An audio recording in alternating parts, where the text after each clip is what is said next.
E aí pessoal que acompanha aqui o canal do Estação Nerd no YouTube, mais uma vez bem-vindos aqui a esse quadro exclusivo sobre cinema, e dessa vez eu vou comentar um pouco sobre o Invocação do Mal 3, A Ordem do Demônio, que estreou aí nos cinemas do Brasil, do mundo e nos Estados Unidos, está disponível também na plataforma do HBO Max, né, nesse lançamento simultâneo aí de cinema e HBO Max que a Warner está fazendo com os principais lançamentos dela para 2021. Se você gostar desse vídeo, claro, não se esqueça de curtir aqui embaixo, porque isso ajuda muito o YouTube a recomendar esse vídeo para outras pessoas, e se inscreva também no canal, deixando, claro, o sininho das notificações ativado para receber notificações quando a gente postar vídeo novo aqui.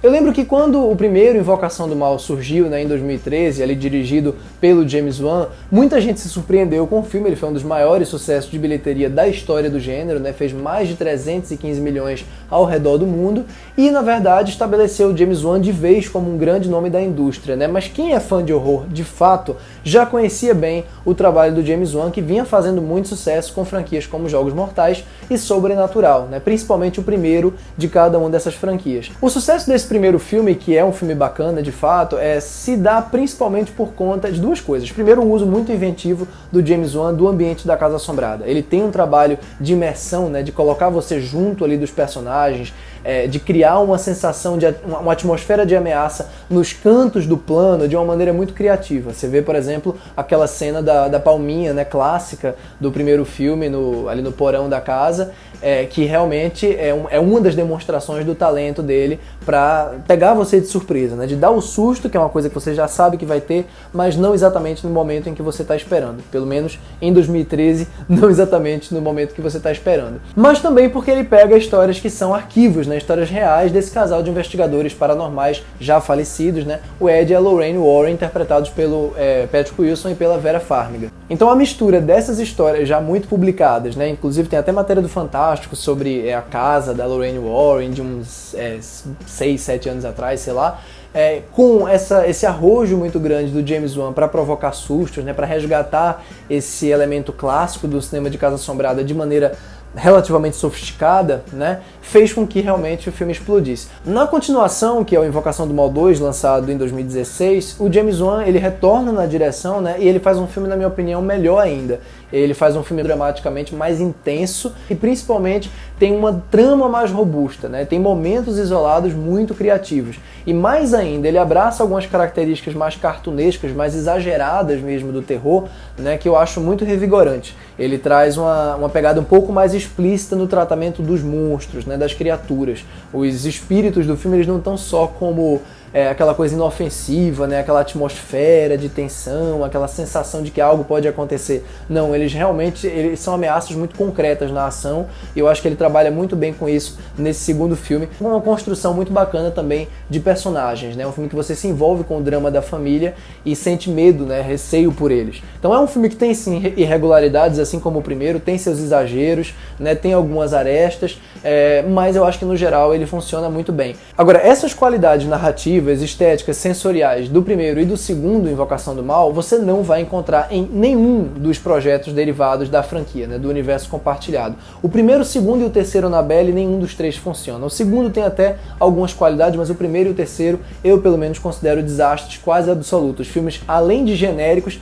terrivelmente sem inspiração. A Freira, como eu não sei, consegue ser ainda pior do que o primeiro e o terceiro Annabelle, na minha opinião. E finalmente A Maldição da Chorona, lançado em 2019, o último do universo, né, lançado até agora, é tão ruim, tão genérico, tão fraco, tão básico, né, quanto os antecessores derivativos. Quando eu soube então que o Michael Chaves, o diretor do Maldição da Chorona, ficaria responsável por esse terceiro Invocação do Mal, imediatamente eu pensei que a franquia tinha de vez perdido as pernas, né, e que o filme seria muito, muito, muito ruim. Para minha surpresa, no entanto, o Invocação do Mal 3, ainda que seja sim um tantinho inferior ao anterior, ao Invocação do Mal 2, que eu considero o melhor dos três até agora, ele tem várias qualidades que a franquia não tinha demonstrado até o momento, e uma delas está justamente na direção do Michael Chaves. Então é uma demonstração, logo antes de começar a falar do filme, de que a gente nunca pode julgar um diretor por um projeto apenas. O Maldição da Chorona foi o primeiro filme dele, e, enfim, aqui no Invocação do Mal 3 está claro que tem muita coisa que o Michael Chaves não revelou ali,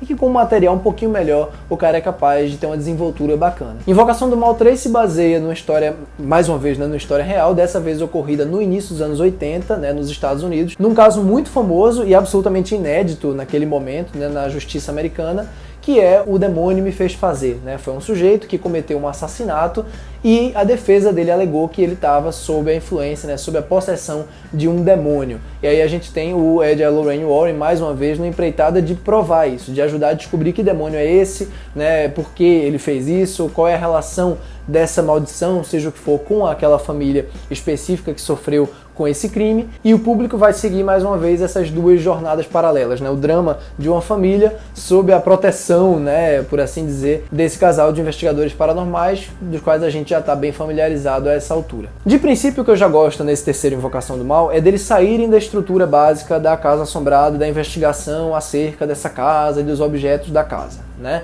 Aqui também a gente tem uma casa e também tem um objeto encontrado, né, que faz parte, é uma marca mesmo desses filmes. Você tem um objeto que no final vai entrar ali para a coleção deles, né, do Ed e da Lorraine Warren. Mas eu acho legal eles terem saído do esquema da casa e terem se expandido para ambientes diferentes, para você até poder explorar encenações diferentes, né, formas de terror diferentes. E nesse sentido de sair do ambiente fechado, o filme ganha quase uma cara de suspense investigativo, né, em alguns momentos, só que ali no meio você tem a inserção de um jogo de luzes mais interessante, né, a câmera que desce e de repente a fotografia que estava diurna fica noturna, a fotografia às vezes sai do amarelado para o super alaranjado, né, quando a tensão deixa de se insinuar e se torna palpável. Então no meio dessa trama mais expansiva de investigação sobrenatural, até mais sóbria, mais dramática, né, mais centrada, sem tantos exageros, você tem ali a inserção desses elementos sobrenaturais que já são a marca da franquia. Então isso em si eu achei interessante. De um ponto de vista de terror, no entanto, o filme perde um bocado, porque, primeiro, o Michael Chaves não tem muita criatividade na construção dos jumpscares, nessa encenação do terror, né, da ameaça. Ele cria bem um clima de suspense, né, de ameaça iminente, valoriza bem as interpretações. Eu acho, inclusive, que a Vera Farmiga e o Patrick Wilson estão mais sóbrios aqui, a interpretação deles está mais centrada, sem algumas canastrices, por assim dizer, do filme anterior, né, uns momentos mais épicos, que a coisa fica um pouquinho tosca. O filme também não fica muito concentrado em tornar o risco da vida deles iminente o tempo inteiro, né? Ele trabalha meio que numa vibe de mais um caso que eles estão investigando, mas sim, tem uma deficiência clara aqui na condução do medo real, na sensação de que você está diante de um negócio muito, muito sombrio, né? É um lance mais voltado para a estética e para a atmosfera do que para o medo propriamente, que é uma coisa que os dois primeiros filmes trabalhavam muito bem. Tem sequências de horror bem filmadas, como a primeira, por exemplo, que é uma cena de possessão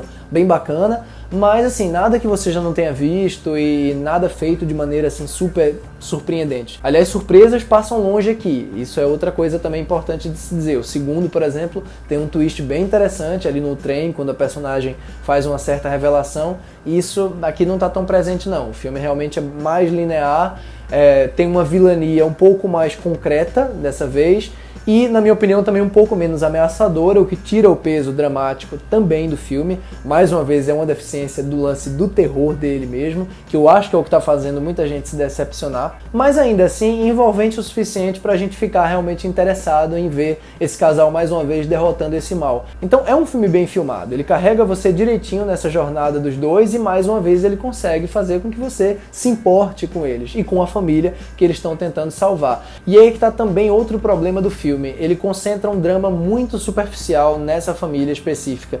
Fica faltando, mais uma vez, peso no tratamento da situação do cara que está ali preso, que está condenado.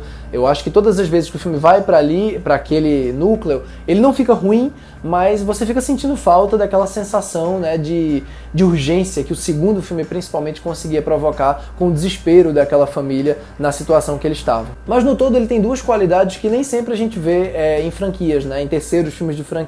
Primeiro, ele tem uma autonomia dramática muito boa, ou seja, ele se sustenta bem sozinho, você não precisa necessariamente ver os outros, né, episódios para se engajar com essa história. E a outra coisa que é muito bacana também, é ele não ficar apelando para coisas super grandiosas simplesmente porque é o terceiro filme, né? Ele se atém a uma outra dinâmica de encenação, com outro rigor visual, com outro trabalho de cores, obedecendo, claro, a alguns elementos primordiais da franquia, mas trabalhando coisas diferentes para não se repetir dentro de um universo que já está nos derivados, pelo menos, tão saturado. Em suma, eu que estava tão desanimado com relação a esses spin-offs, curti esse terceiro filme, com ressalvas, claro, mas confesso que estou genuinamente curioso para saber como eles vão continuar isso nas continuações dessa franquia principal, né? Ou seja, no Invocação do Mal 4, que a julgar pelos números desse novo, eu acredito que vai acontecer. E é isso, pessoal. Espero que vocês tenham curtido esse especial de Invocação do Mal plus a crítica do terceiro filme. Comentem aqui embaixo o que é que vocês acharam desse terceiro, se vocês curtiram, se vocês não curtiram. Curtam o vídeo, assinem o canal e até o próximo vídeo.